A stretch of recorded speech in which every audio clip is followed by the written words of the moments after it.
Бабалары жоокерликте күн кечкен, ағаш той дешсе айлы менен дүрбөшкөн. Биз кыргызбыз, үзүлбөгөн чынжырдай, тегин сүрсө түп катабыз бир дешкен. Жакшы жери башка мүшкүл түшкөндө, өзүм нанды чогуу олтуруп бир жешкен. Адам өлсө кабар күтүп жүрбөстөн, кокуй уят, жүр баралы, жүр дешкен. Жерлеринде кандай адам эле деп суроо салса, билип туруп билмексен, жакшы эле деп жапыр чуулап калышат, жаман деген сөз оозуна кирбестен. Тирүү чакта көрүп жүрүп көзүбүз, жаман жагын айтпаган ким? Өзүбүз.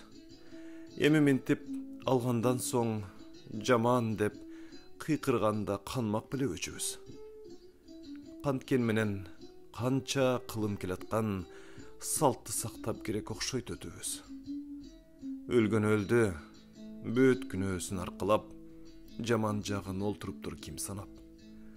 Анткен менен жалган ата калбаска, түшүнгөнгө бул да болсо бир сабак.